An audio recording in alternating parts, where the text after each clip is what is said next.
అమావాస్య అంటేనే ఎంతో శక్తివంతమైనది. అదేవిధంగా ఇది చాలా ప్రధానమైనది. అమావాస్య ఒక విధంగా చెప్పాలంటే అమావాస్యకు ఎన్నో సమస్యలకు పరిష్కారం మార్గమని చెప్పుకోవచ్చు.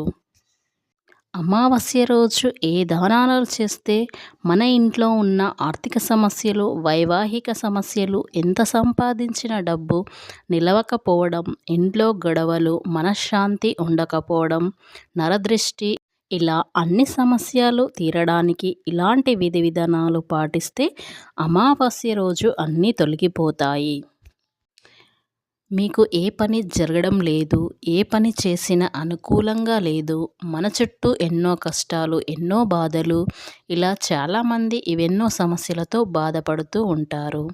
శాస్త్రం ప్రకారం ఎన్నో పరిహారాలకు పరిష్కారము ఉన్నాయి.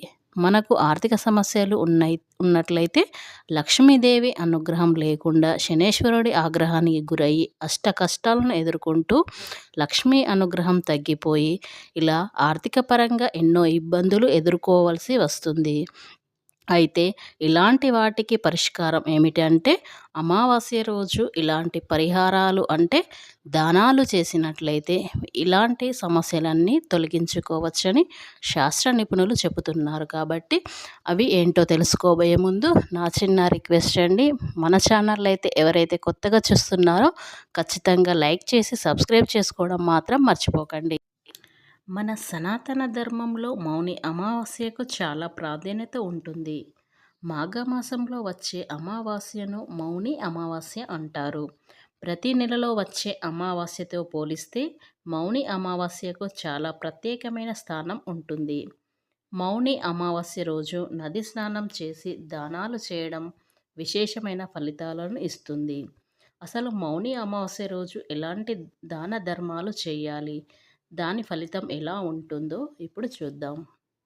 మనకు 2024 సంవత్సరంలో ఫిబ్రవరి 9వ తేదీన మౌని అమావాస్య వస్తుంది. మాఘమాసంలో మౌని అమావాస్య తిథి ఫిబ్రవరి 9వ తేదీన ఉదయం 8 గంటల 2 నిమిషాలకు ప్రారంభమై మరుసటి రోజు ఫిబ్రవరి 10వ తేదీన ఉదయం 4 గంటల 20 నిమిషాలకు ముగుస్తుంది.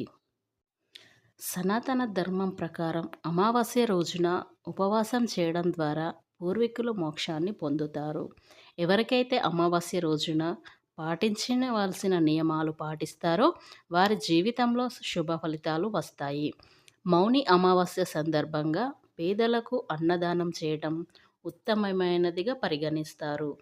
ఆ రోజున శక్తి మేరకు పేదలకు అంటే మీకు తోచిన సహాయం అన్నదానం చేస్తే మంచి ఫలితాలు వస్తాయి. మౌని అమావాస్య రోజున పేదలకు అవసరమైన వస్తువులను దానం చేయడం వల్ల కూడా మన పూర్వీకులు అనుగ్రహం లభిస్తుంది.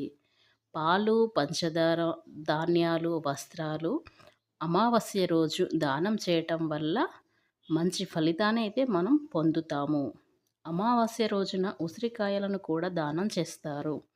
ఇలా దానం చేయడం వల్ల ఆర్థిక సమస్యల నుంచి బయటపడే అవకాశం మాత్రం ఉంటుంది. ఈ సమయంలో పిండదానం చేస్తే పెద్దల దీవెనలు పొందుతారు. పూర్వీకులు మరణించిన తేదీ మీకు తెలిస్తే ఆ తేదీన శ్రద్ధ కార్యక్రమం నిర్వహించి పిండదానం చేయడం వల్ల వారి ఆత్మలు శాంతిస్తాయి అని మన శాస్త్ర నిపుణులు చెబుతున్నారు. ఇక పితృపక్షంలో సమయంలో వీలైతే ఏ రోజున అంటే ఆదివారం రోజున పేదలకు ఆహారాన్ని పెడితే పితృదోషాలు కూడా తొలగిపోతాయి. మనం ఏదైనా శుభకార్యాలు చేసే ముందు మన పెద్దలను స్మరించుకోవాలి. ఇలా చేయడం వల్ల పెద్దల ఆశీర్వాదం మనకు ఎప్పుడూ ఉంటుంది. మౌని అమావాస్య రోజున స్నానం చేసిన తర్వాత ధాన్యాన్ని బ్రాహ్మణుడికి దానం చేస్తే పూర్వీకులకు ఆత్మ సంతృప్తి కలుగుతుందని చెబుతున్నారు. మౌని అమావాస్య నాడు ఆవ నూనె అవసరమైన వారికి దానం చేయడం వల్ల పూర్వీకుల ఆశీర్వాదం పొందుతారు. మౌని అమావాస్య రోజు నువ్వులతో చేసిన వస్తువులను దానం చేయటం వల్ల విష్ణువు అనుగ్రహం లభిస్తుంది. అమావాస్య రోజున పిండంలో పంచదార కలిపి చీమలకు తినిపిస్తే పూర్వీకుల దోషాలు తొలగిపోవడమే కాకుండా వారి ఆశీస్సులతో కోరిన కోరికలు నెరవేరుతాయి. అమావాస్య రోజున తప్పనిసరిగా నల్ల నువ్వులు నువ్వుల నూనె, దుప్పటి, ఉసిరి, నల్లని వస్త్రాలు దానం చేయాలి. ఇలా చేయటం వల్ల పితృదోషం కూడా తొలగిపోతాయి. మౌని అమావాస్య రోజున పితృదోషం పోవాలంటే మీ పూర్వీకులను స్మరించుకొని ఆ రోజున సూర్యభగవానుడికి నీరు సమర్పించండి. అంతేకాకుండా నల్ల నువ్వులు, ఎర్రటి పువ్వులను నీటితో కలిపి ఆ నీటిని సూర్యభగవానుడికి సమర్పించండి. అమావాస్య రోజున ఆవు పాలను దానం చేస్తే మీ పూర్వీకులు మోక్షాన్ని పొంది సంతృప్తి చెందుతారు. ఆవు పాలను దానం చేయటం ద్వారా దేవతలు కూడా సంతోషిస్తారు.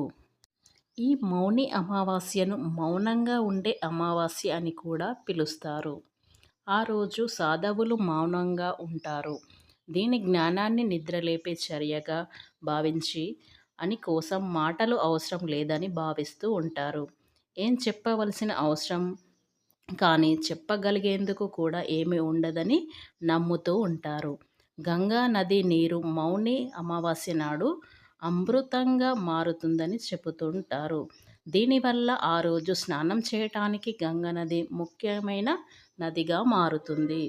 గంగలో స్నానం చేయటానికి కూడా అమావాస్య కూడా చాలా ముఖ్యమైన రోజుగా కొంతమంది భక్తులు మాఘమాసంలో మొత్తం గంగా నదిలో స్నానం చేయాలని వ్రతం చేపడతారు. వారు పుష్య పౌర్ణమి నాడు మొదలుపెట్టి మాఘ పౌర్ణమి నాడు వ్రతాన్ని పూర్తి చేస్తారు.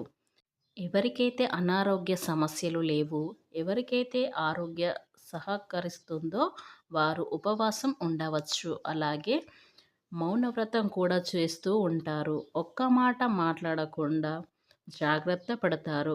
గంగా నదిలో స్నానం కూడా చేస్తూ ఉంటారు. మీరు సాంప్రదాయకంగా మౌని అమావాస్యలు లేకపోతే మీరు అదే ఫలితం కోసం కొన్ని ఆచారాలు కూడా ఆచరించవచ్చు. మీ ఇంట్లో గంగాజలం ఉంటే కొంచెం మీరు స్నానం చేసే బకెట్లో కొన్ని గంగాజల నీళ్లను కలిపి స్నానం ఆచరించినా పర్లేదు. అమావాస్య రోజున కొత్త బట్టలను ధరించరాదు. అమావాస్య రోజున ఎటువంటి శుభకార్యాలను చేయరాదు.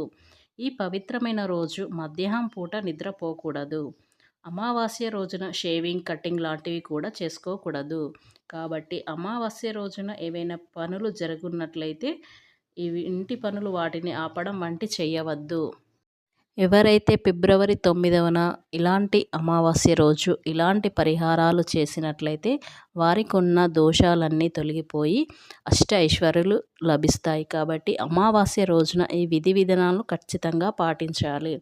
ఫ్రెండ్స్, ఈ వీడియో మీకు నచ్చినట్లయితే ఖచ్చితంగా లైక్ చేసి సబ్స్క్రైబ్ చేసుకోవడం మర్చిపోకండి.